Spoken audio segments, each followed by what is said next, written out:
Disclaimer, this video may contain blood, violence, strong language, profanity, crude humor, and mature themes and scenes. This video is designed for mature audiences and may not be suitable for children. Viewer discretion is advised. But the majority of you are still gonna watch, aren't you?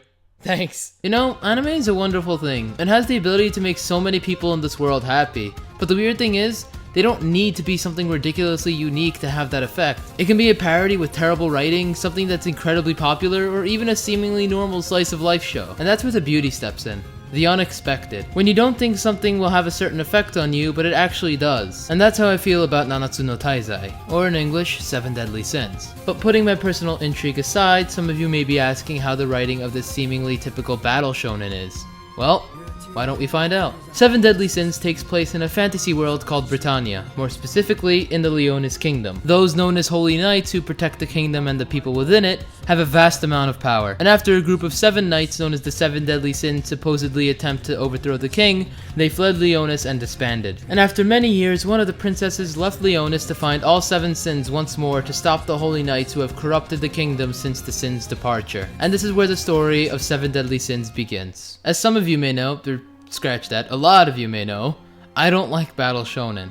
Like a lot of them. Mainly because the majority of them follow these generic tropes. Now, I'm not saying 7 Deadly Sins doesn't follow these tropes, because it does, but to a certain extent. One of my biggest gripes with the series is its lack of world building outside the Leonis Kingdom. We have this terrific magical fantasy world to explore, and we only find out 3 episodes before the anime ends that there is another kingdom that exists. However, the anime does a great job of exploring what life is like within the Leonis Kingdom, for both the Holy Knights as well as the citizens. It's clear there's an excessive abuse of power on the Holy Knight's behalf, and you can see why Elizabeth wants to change the kingdom. Throughout its running, it moves at a moderate pace. Even the ending, which most battle shonen that I've seen tend to rush, didn't feel fast-paced at all. And I have to acknowledge how happy I am that the show managed to introduce 6 of the 7 Deadly Sins. In the cases of battle shonen specifically, I get annoyed when something is dragged on for far too long. We get it! You wanna become the Hokage. You wanna be a pirate king. You wanna have a guild orgy. You wanna actually be a good show. With only one more sin to introduce, I can look forward to new creative arcs involving all 7 of the main group. And the show keeps this pace throughout its action scenes as well. Every fight got the precise amount of time to keep it from being neither rushed nor dragged on. And that's actually hard for me to say considering I'm pretty particular with the handling of fight scenes. 7 Deadly Sins has its fair share of shonen cliches, but still,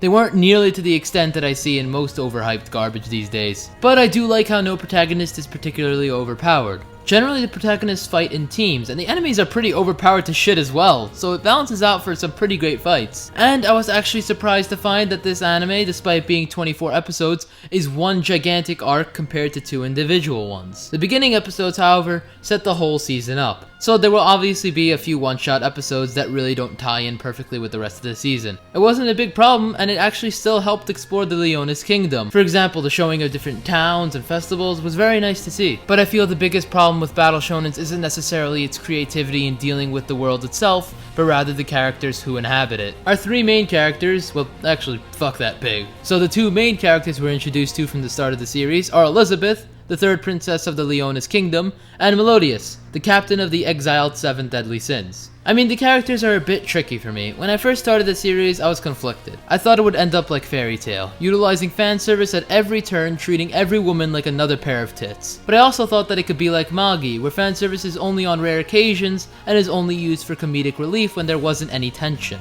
And our main victim for the quite infrequent fan service was Elizabeth. Yeah, about Elizabeth, kind of about her. She gets minor development in the first half and actually becomes pretty decent personality-wise by the end of the series. She definitely isn't useless, but she isn't a huge necessity either. She just doesn't leave a big impact as a whole. Melodius, our main male protagonist and captain of the Sins, feels like a mystery for the entirety of the series. Instead of flat out telling us his background, past, or what he is exactly, it gives the viewer hints through the use of flashbacks and rare instances of discreet dialogue. You really get a feel for what kind of person he is personality-wise and a glimpse of what he's been through. The flashback serves as a means of enforcing his persona and does provide a legitimate, yes, you heard me, a fucking legitimate reason to help Elizabeth, which I loved. You know, something instead of the generic, oh, I see you're another pair of tits that needs my help, random stranger. I guess I'll drop whatever the hell I'm doing and join you. But nevertheless, these flashbacks don't tell us how it affected him as a whole. So it's not really effective enough to say he's a developed character. And I guess I gotta address the pig, right? Okay, this pig is called Hawk. He's the comic relief mascot of the group. You know, like Momo from Avatar or number 2 from Kuroko no Basket. Yeah, he's pretty annoying and was handled terribly towards the end of the series. He ruined some tense moments, so I don't feel he was really beneficial to the story at all. Moving on to Gother, another member of the Sins, he doesn't show any change over the entire second half of the series when he's introduced. We learn nothing valuable about him. He's really just there to look pretty. Now we have Diane, who's kind of on the same boat as Melodious. We do get to see where Diane came from, and it demonstrates why she's so clingy in the future. Why she wants to be small. So she has a lot of potential, but just hasn't exhibited some of it in this season. However, Bon and King were by far my favorite characters, especially because of how they were developed throughout the series. Bon's history, like Melodious, is alluded to in the beginning of the anime, but the difference between them is we see how his past has affected him as a person and how much he wants to atone for his sin. It's actually quite nice to see a member of the Sins not forget his main goal, and he demonstrates this ambition throughout the entirety of the series. And finally, the character I wanted to address the most. King. By far the most intricate character in the entire series. I loved everything about him. He coincidentally ties in with everything that's going on throughout the second half. There's just so much you can learn about King, and it's really easy to see why he commits certain actions. The side characters like Gil Thunder, Guila, and is that Space Dandy? They're actually pretty well developed for the screen time that they're allotted. So to summarize it all up, the characters of Seven Deadly Sins aren't great, but they aren't bad either. Some of them have a lot of potential setup. I'd like to see where a second season would take them if A1 Pictures decided to animate it. Speaking of A1 Pictures, sweet segue. There were some awesome moments like the combination of magic where it formed this awesome freaking move, like holy shit! Yeah, the character design was okay. But again, there's nothing really that made me say, damn, you really went all out on this, didn't you? But I guess I got what I expected from A1. Even the lip syncing felt off at times, like it was a poorly made English dub.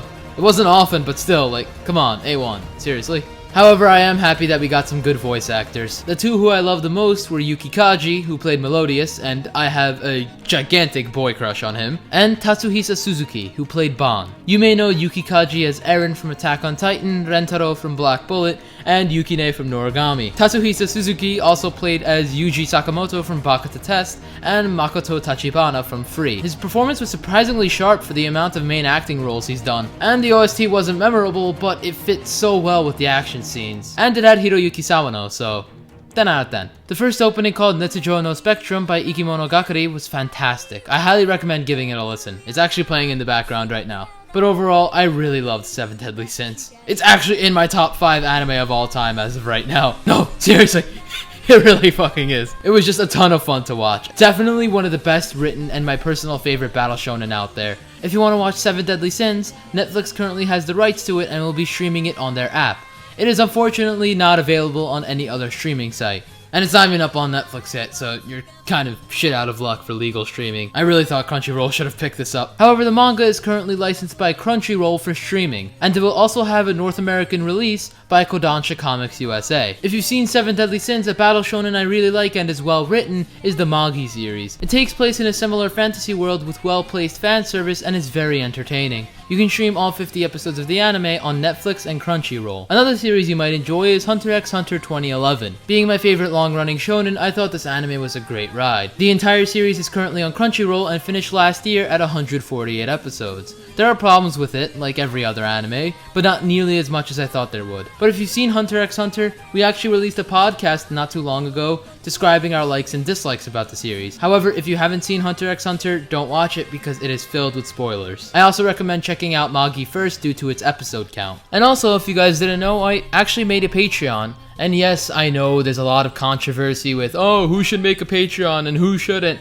I don't give a shit. I've had nothing against anyone who uses Patreon, nor will I ever in the future. Not to mention since I'm doing one now. And the main reason I made a Patreon is first to see if I can get some equipment upgrades such as a microphone, or for example another laptop since this one's getting pretty old, and maybe even quit my job if I get enough. This way I could just focus on videos and school instead of all three. Trust me when I say it will give me a lot of time and I could be a lot more productive. And I want to make something clear right now. Whether you feel I'm not important enough to support or you just don't have the money, I love you all the same, okay? I understand these problems. I really didn't feel it was necessary to say this, but I just want to make sure you all understand that. the people who pay do get rewards that a lot of people have told me are relatively fair. For example, if you pay $50 a month, you get all of these rewards, not to mention you get to pick something for me to review, or a discussion, or a reaction to something. I don't give a shit. You can pick, say Boku no Pico for all I care, go for it. And if you do sign up, just message me through Patreon, and we will figure all the details out. An awesome channel you should check out, without a doubt, would be Mr. AJ Cosplay. I've actually watched all 148 episodes of Hunter x Hunter with him, and it was just so much fun. Great editing, just a very sophisticated vocabulary, and I know I'm sucking his dick really hard right now, but trust me when I say that he deserves a lot more subscribers than he already has. So, check out his channel. If you like his reviews, then subscribe. If not, well, then, move on.